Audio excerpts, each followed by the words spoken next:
Good afternoon, this is Manjusha Radhakrishnan. I'm the entertainment editor for Gulf News. I'm here with the review for the dystopian drama called Kalki 2898 AD, directed by Nag Ashwin. Now, this is a star-studded spectacle. It boasts galaxy of stars from across India.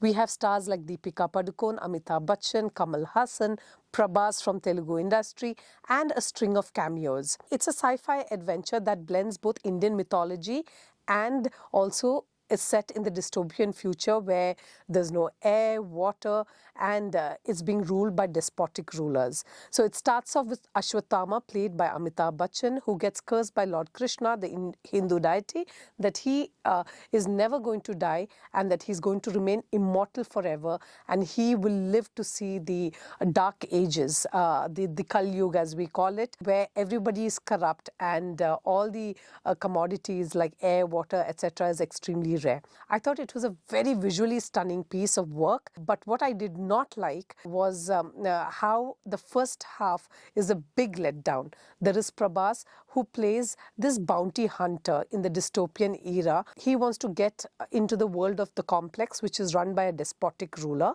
He's morally ambiguous and he somehow wants to gain power.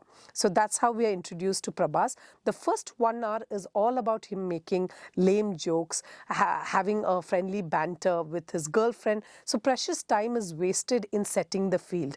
I wish director Nag had just gone straight into the meat of the story. It's the second half that picks up, where we have Deepika Padukone playing a pregnant lab rat of sorts who belongs to the complex. She escapes it, and then the bounty hunter, which is Bhairava, is on call to capture her. There is Ashwatthama, played by Amitabh Bachchan, who's her all savior. He's her protector and he wants to save her against all evils. Now, this is a movie that had great promise. I mean, imagine blending Hindu mythology with a futuristic spectacle like the Dune. It borrows heavily from Hollywood movies like the Dune, Matrix, The Dark Knight, Star Wars. You think it, Lord of the Rings even. If you look at Kamal Hassan, he's reminded of a character from there as well. The problem is it's a messy mishmash of Hollywood epic films and Hindu mythology. I wish they had done a better job. In terms of performances, I thought it was Amitabh Bachchan who stole the show. His turn as Ashwatthama, who's towering, he's around 8 feet tall, he lends a lot of gravitas into the movie. But the other actors like Deepika Padukone, I feel was underutilized. She is on call to look perennially scared as this pregnant woman on the run. Then all these cameos, when you feel the narrative is slowing down, there's not much meat in the screenplay. In fact, while I was watching the movie, I was reminded of how a Dune director, Denis Villeneuve, was like, I made Dune 2 and I wanted it to be more emotional than the first part. I understood what he meant because none of the characters in Kalki actually speak to you emotionally. They don't make a connect. Some of them are just like there for laughs at first. That is Prabhas. Then there's, of course, Amitabh Bachchan, who had a heart.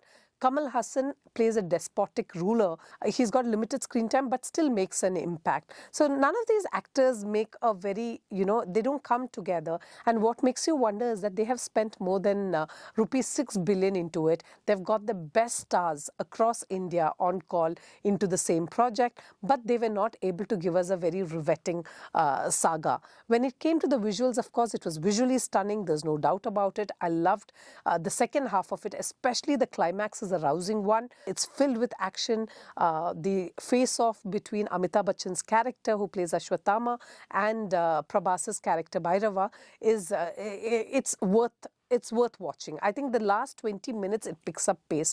The movie would have benefited a lot from heavy editing. The first half should have not ideally even been there. They could have just gone straight into the dystopian era by blending and talking to us about the Hindu mythology in between. I thought the transition between Hindu mythology and blending it with the dystopian future, that was very interesting.